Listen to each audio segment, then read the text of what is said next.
Hello guys and welcome to a new series on my channel where I am going to be watching Big Brother season 25 of the US version, and I'm going to be reviewing it here for you guys. For my US viewers, if you're watching, I hope you enjoy my version of events. I have not seen anything from this series at all. I've only watched the first episode, so please, no spoilers. I'm going to be watching this in my own time, making videos in my own time about this as a little side project to my I'm a Celeb videos.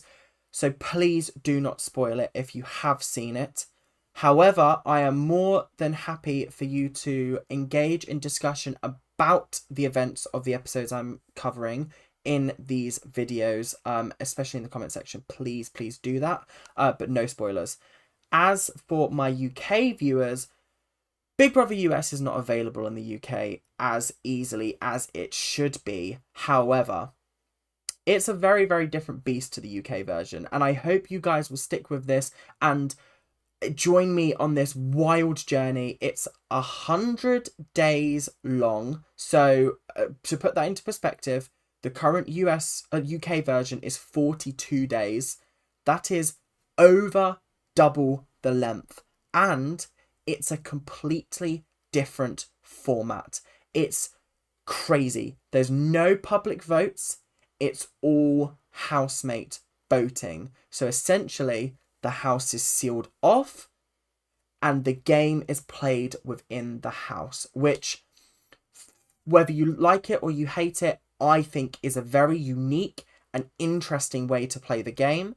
And I think it makes for some incredible television. Let's start by looking at the 16 housemates. Now, we were introduced to them 8 at a time, and let's start with the first one. The first one is Blue, and she seems energetic. She seems quite fun. I've not really got a lot to say about her after the first episode. I think she could be quite good at playing the game. Again, this whole concept is game playing, and as much as like the UK version, people are voted up for nomination because they're playing a game, in this scenario it is encouraged to be playing games. Just don't get caught, essentially. So I feel like she could be a bit of a game player. She could be interesting, but I haven't seen enough of her yet to really get a sense of her character. On the other hand, I got a great sense of who Red is. I think Red seems absolutely lovely. Big beard, and he describes himself as a chill Billy because he's a hillbilly, but he's also a hippie, and he feels like he's a very accepting, loving kind of person. And you know what? Fair enough. That's the kind of person that you'd want in the house that's not gonna cause too much drama, right? I don't know. Like I said, I don't know how any of these housemates get on. It's just finished in the US, so like I said, I have not heard anything about the show so far. But he seems cool. He also mentioned he was in the was it the Marines? I can't remember. He mentioned he was in some kind of armed forces, and I found that very interesting because he doesn't necessarily strike me as that kind of person. But hey ho. Now, we were introduced to Jared, and Jared mentioned that he is the son of a survivor legend. Now, gonna be honest, I have not watched the seasons of Survivor that I think her name is Cersei or Circe.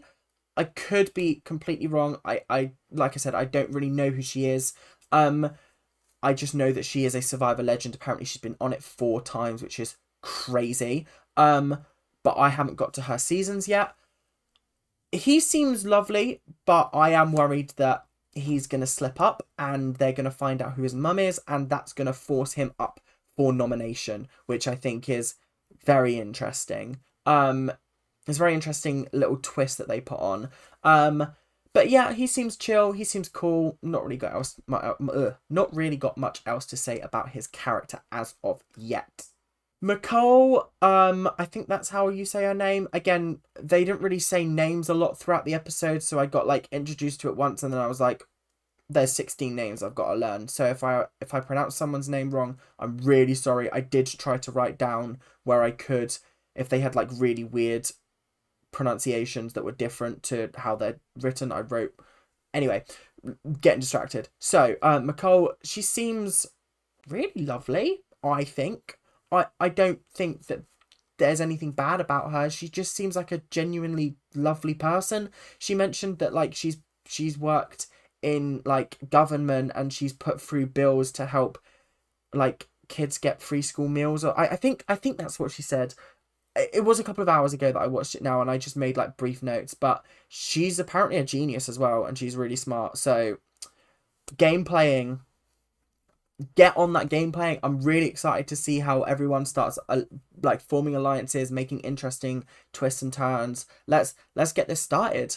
Now, Matt is a very interesting person to have on the show because he is deaf. I don't know to what degree. I don't know whether he's fully deaf or whether he's partially deaf or what.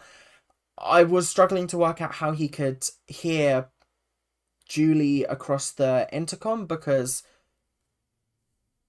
did he have an earpiece in? I don't know. I also don't know whether he's keeping that quiet yet. Is he keeping the fact that he is deaf quiet? Because he can lip read, and that's going to come in handy. If he's sitting across a room and he's looking and someone is lip read and someone is talking shit, he can read what they're saying, and that's very, very interesting. That's very, very cool, I think. So it could come in handy if he starts spying on people. I don't know whether he will do that, but either way, it's an interesting talent to have. He also mentioned that he's training for the Olympics, which is crazy. So I'm wondering how he can justify having 100 days out of training. That seems a bit odd to me because he's training for next year's Olympics, right? I don't know. Maybe it works different in the sports world. I don't know. We were introduced to Izzy, and it seems like she is a flute player. I thought that was quite cool, and she's a lesbian. That's also quite cool. So yeah, seems nice. I haven't really got a lot to say at the moment. Haven't seen much of her as of yet, but I'm hoping we do get to know more about her as the season progresses. So yeah, let's go. We were introduced to Jag, who apparently is the first Sikh who has ever been on Big Brother, which, to be honest, after 25 seasons, that's a little bit surprising. I don't know. I don't know whether that's just because in the UK we have had sort of, I don't know, have we? I can't think of any off the top of my head. Maybe I'm wrong. I don't know. But it was just an interesting thing that I picked up on. I thought that was quite interesting. And also, he mentioned how he is pretty smart. He's got so the American education system works differently out there. I think he's got the equivalent of 3 degrees in the UK. I could be wrong, but like he said he did like 3 different routes or something. I don't know. I can't remember exactly what he was saying. He also wears a turban, which is quite cool. I think that's quite interesting. It's just this season seems like a very diverse cast of characters as opposed to season 24 where it wasn't as diverse, but once you got to know them, they were very, very interesting. I really loved the cast of season 24. I've only seen seasons 2 and 3 and 24. Don't ask me why I watched 24 first, but I did. That was kind of my dive into the waters of Big Brother US, and I really enjoyed it, and that's why I'm watching more. So yeah, Jag seems lovely. Haven't really got much else to say at this moment, but seems cool. The last person out of the first group of 8 was Riley, and she just seemed like your typical blonde. Nothing incredibly special or like interesting. And then she delved into her backstory and told me that her dad died, and immediately I'm a sucker for a family death changing you, because I'm like, oh damn, like that sucks to be so young and lose your parent. That's heartbreaking. But she seems lovely. She seems interesting. I don't think anyone's giving me boring vibes at the moment, which is good, because last season there were a couple of boring vibe people, but they turned out to be interesting. But yeah, very interesting so far. It was also her birthday when they went into the house, which was wild. I'm surprised they didn't make a bigger deal of that, but hey ho. She also mentioned that she can talk with her mouth closed. I can't talk with my mouth closed. So like, and like what she said was kind of intelligible. Like I could actually kind of understand it, and that was the craziest part to me, was the fact that I could understand what she was saying with her mouth closed. Luke. Okay, I lied. Luke is kind of giving me boring vibes. He described himself as an airhead and a struggling artist, and I gotta say, moving on. The next person was, okay, I'm gonna get this. Felicia. I thought it was Felicia, but it's Felicia.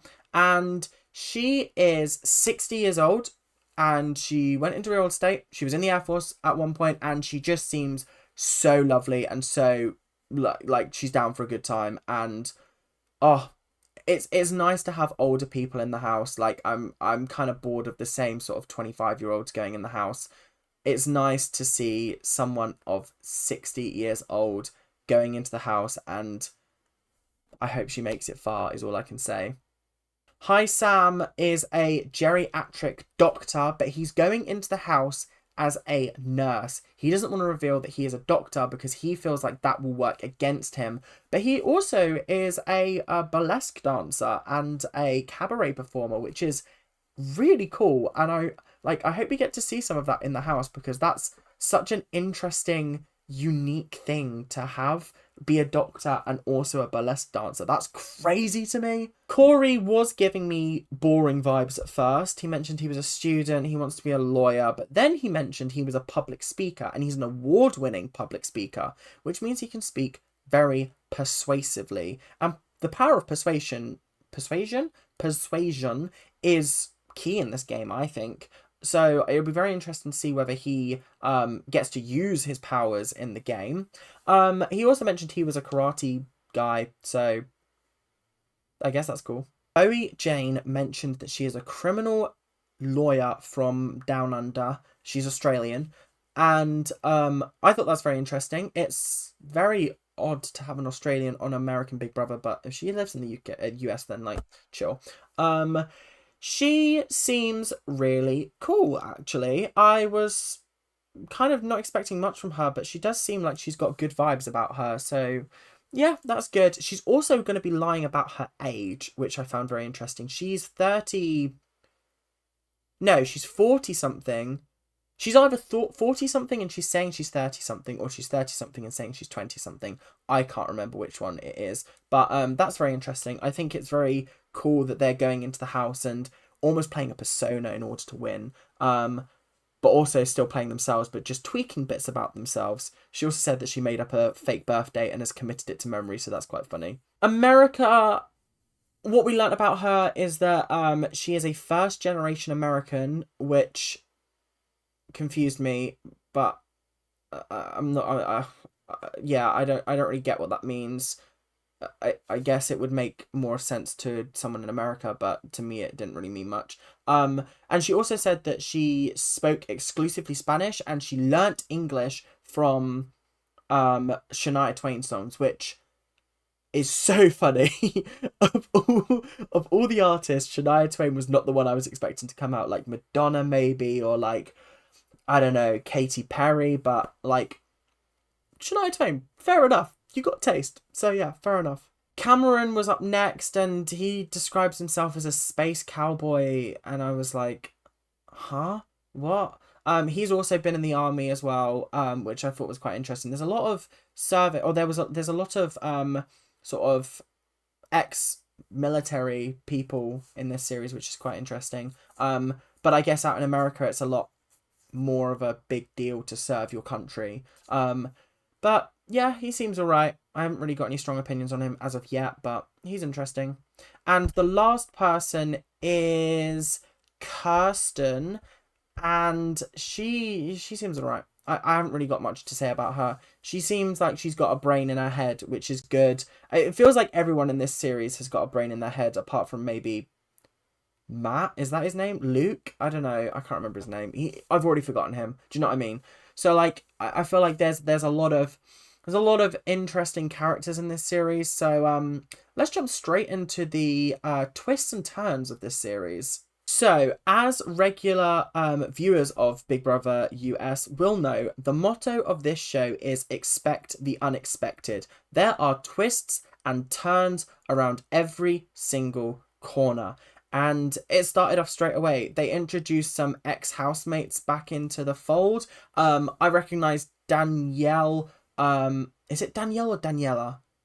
I feel like it's Danielle. Danielle Reyes from season 3. She was the runner-up of season 3, and honestly, my favorite of that series. She was incredible. She was such a brilliant game player. She was turning everyone on each other, and the way she was puppeting the whole show was incredible. So it was really nice to see her back. Frankie Grande, who I didn't know was a contestant on Big Brother US, but I know from Celebrity Big Brother in the UK, and also being Ariana Grande's half brother. He was in there as well. And then someone else, a blonde, who was on Big Brother 12, I think. I don't know who she is. I haven't seen that series. But they broke into the house. They made a big theatrical display out of it. They broke into the house and stole a machine, and then to try and turn back time so they could win their series.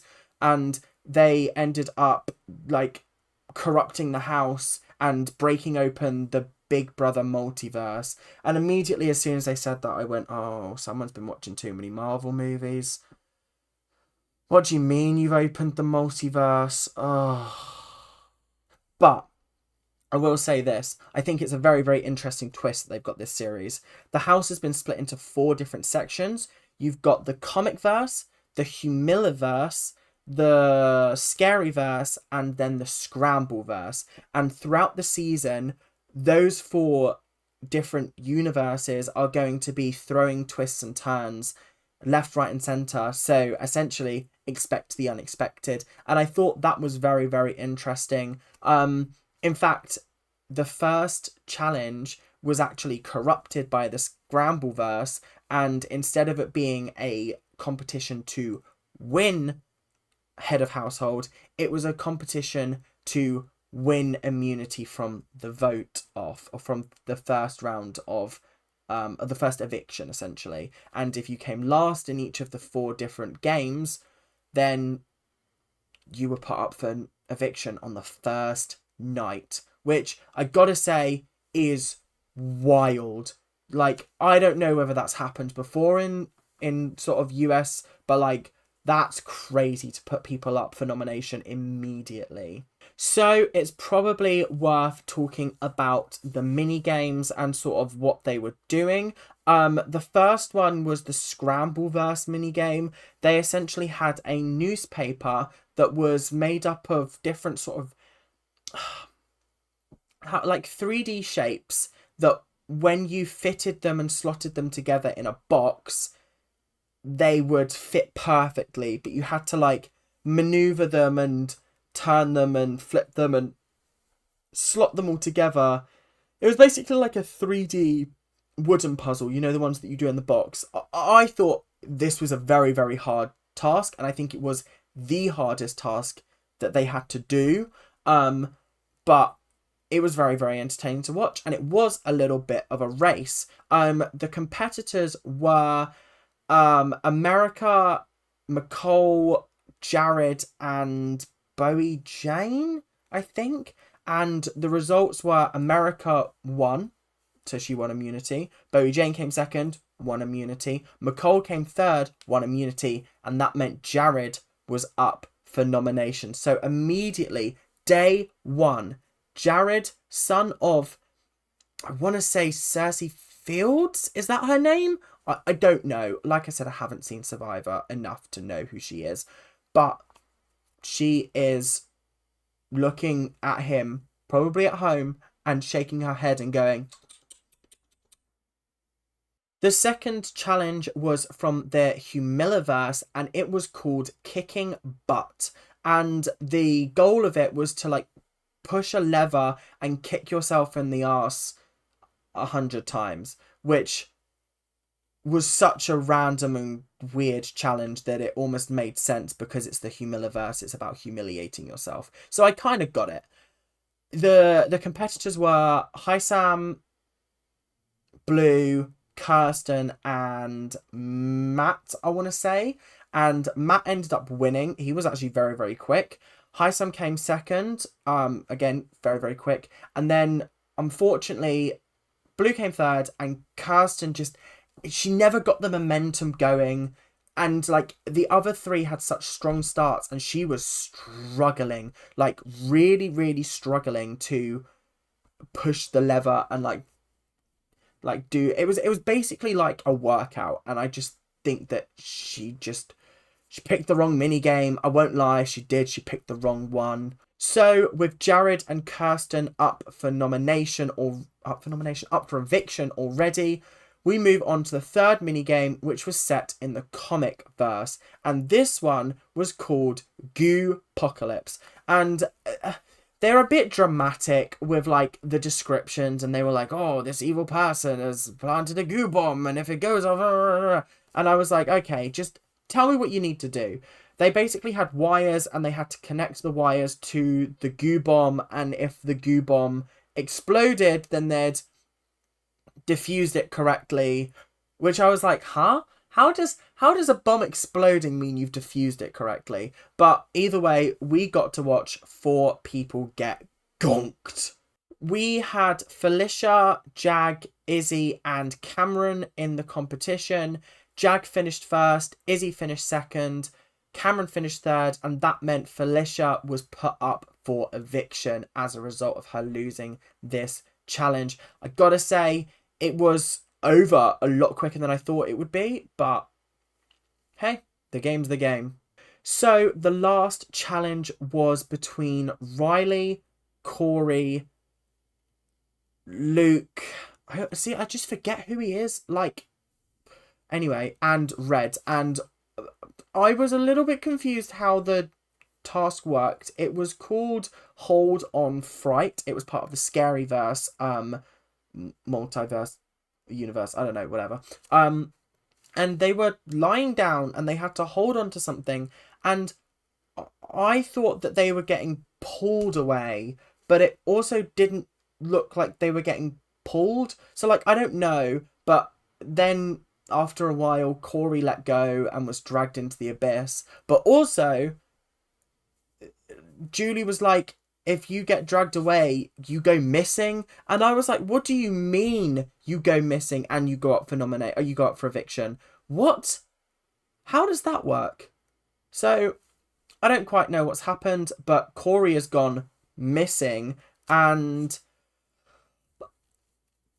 I guess we'll find out in the next episode. I gotta say, I'm kind of interested to see what happens. I don't really know what's going on. And then the housemates were told, okay, well, Corey, Felicia, Jared, Kirsten, you're up for nominations. Good luck, I guess. And I was like, okay, this is crazy. Someone's still gonna win head of household this week. Which I don't know what their powers are gonna be, because their powers are normally to put people up for nomination. But I guess that they will get to decide who goes home. I don't know. The last twist of the episode was the fact that Jared's mum, Cersei, is it Cersei? I'm really sorry. I feel like I'm really butchering this poor woman's name, and like, she seems like a queen, and like, I'm gonna go watch the second episode now, so I'll get her name down like by the end of that episode. But like, she's now the 17th housemate. So not only is Jared's mum in there, but now they're going to have to pretend like they don't know each other. Otherwise, they're going to become targets, because mother-son, that's an alliance. And alliances do not last long in this game if they're outnumbered. Guys, this is going to be a tense season. Like, I don't think like, my UK viewers, I love you to pieces, but I don't think you understand how crazy this show will get. You think UK gets crazy? No, UK is very, very formulaic. This is crazy. You cannot possibly guess who is going to go home week on week, because they can switch it up like that. I mean, in 24, US 24, they had 2 people up for nomination. I was certain someone, like one person, like this person was going to go home. They all voted for the other person because they were a threat. And I was like, what? Huh? Crazy.